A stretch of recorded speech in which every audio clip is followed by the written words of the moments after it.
Hello mga kananay!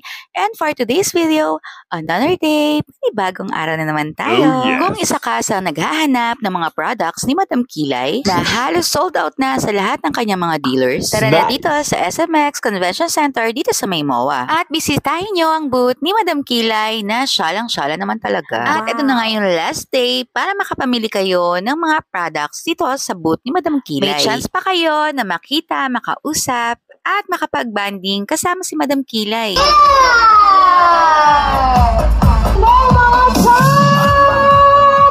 Hello po! Second time ko sa TP Fair. TP? Ano ba? F? Pasensya na. Mamimigay ako mga chapsa ng aking mga produkto. Maganda ba sa personal? Very